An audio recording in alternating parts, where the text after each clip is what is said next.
3 months after Brumaire, Napoleon still did not consider himself sufficiently master of the situation to employ the full powers granted him by the Constitution. He did not exactly hesitate, but he proceeded with caution. He wished, before forging ahead, to understand, test, and control the machinery, to replace and reconstruct what did not work well, either according to older patterns or after designs which his own experience and inventiveness suggested to him. He did not rely upon himself alone, but sought counsel and advice he applied about each matter to those who understood it. He quickly saw that the machinery of government had stopped working for the last 10 years after running smoothly until then. Who had been responsible for its efficiency? It was neither the king, nor the court, nor the ministry, but the staff, which had been trained, taught, and educated for administration. The head clerks, the overseers, the officials, and the public servants, men who had toiled in the collars steadily and tirelessly, and earned the name of plodders. They had taken pride in doing their work with regularity, and had been contented to seek for no other reward than their ordinary pay and a sense of conscientious satisfaction. They lived for their business and troubled themselves only about such matters as were entrusted to them, but those they knew thoroughly, and they had no political opinions of their own. They had a strong bent for order, method, well drawn up documents, clear accounts, and straight dealing. The revolution shocked their feelings and disturbed their habits. Besides, it drove them away. Some of them were even killed. The survivors had since then remained unnoticed. A few had come forward to get elected to the councils, but they met with scant success. Bonaparte sought for these men, drew them from obscurity, and gave them offices. They proved the most useful and devoted assistants in his work. They immediately threw themselves into the business and reduced matters to order. The essential thing in government is to seek out the men who know and set them to work. But on every side there were conflicting parties, and Bonaparte was obliged to survey the country and see who could be won over to his cause and whom it was necessary to attack.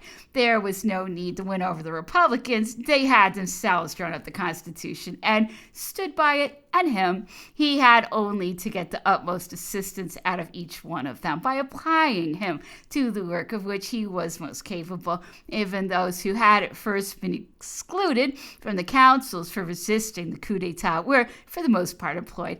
Only the anarchists were exiled from favor. At the same time, Bonaparte did not form an insoluble alliance with the Montagnards, whom he admitted to the government. Those who were his protectors in former days had disappeared for the most part, dead, outlawed, and dishonored. Young Robespierre, Turreau, Ferron, Tallien, Barras, even Salicetti, he abandoned to his brothers.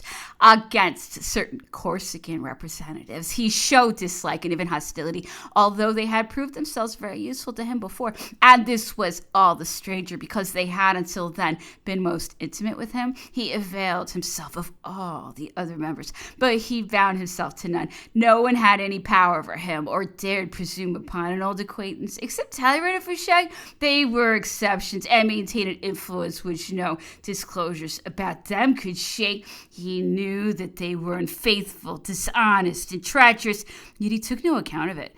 Did he hold them necessary to his purpose? Was their sagacity indispensable? Was he addicted to them by bonds that he could not sever? This is a dark corner of history, and every explanation offered hitherto is insufficient. With regard to the anti-Republicans, he had maintained, ever since his first appearance, the attitude of a soldier. Even the proclamations of his army before Fructidor, which were justified by the anti-military attacks on the Clichéans, were explicable in the same manner. He had taken Toulon. He was under orders. He had fired the cannon of Vendémiaire. He was under orders. He had sent Augereau to help the plot of Fructidor. He was under orders. He had taken part in Paris at a Republican holiday from the 15th of Brumaire to the 14th of Floréal, which was the anniversary of the 21st of January. He was under orders. In all these affairs, he had acted not as Citizen Bonaparte, but as general or a member of the Institute. Whatever his real opinions were, he showed none that might commit or trip him up, then the royalists, remembering his noble birth, that he had been educated by the king and married a turncoat royalist, hoped that he would prove a monk.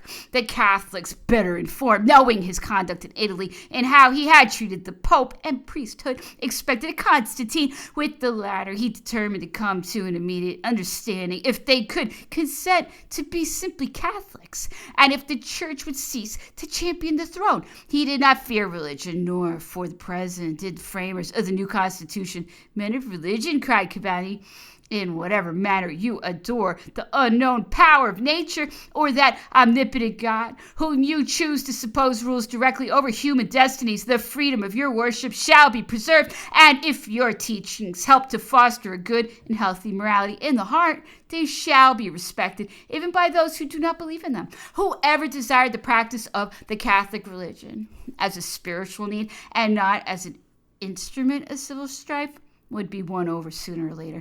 Then the anti-Republican forces would be cut in two. The most influential part would be lost. And enthusiasm wane, the numbers and recruits fall off. No understanding, on the other hand, was possible with the royalists. Bonaparte had too good a sense of his own worth and position to play a Dumouriez or Pichegru. It was through the revolution that he attempted to reconcile all Frenchmen, not by means of the counter-revolution.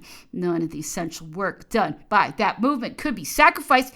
The revolution was France. Thereupon followed a sudden rupture with the royalists, who, in looking for a tool, met with the most formidable enemy that the monarchy, by divine right, had ever encountered. Others could be seduced by plotting and bribery, or if they were unwilling, different means could be found. Throughout these party struggles, which sapped the strength of the country, the Bourbons and foreigners were continually found fanning the flames of dissension. Sound familiar? Bonaparte was neither shaken nor seduced. The powers of government which he organized and employed were not such as could be easily overcome through their incoherence, decentralization, and independence of the central authority, or such as under which the royalists could, if it peacefully exist. He held them grouped in his hand and controlled them in such a manner that every man, military or civil, owed his position to him. It was no use for the royalists to ask for peace and pretend submission while keeping back their arms.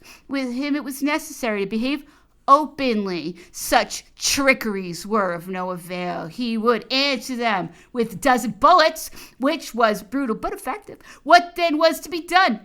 Kill him.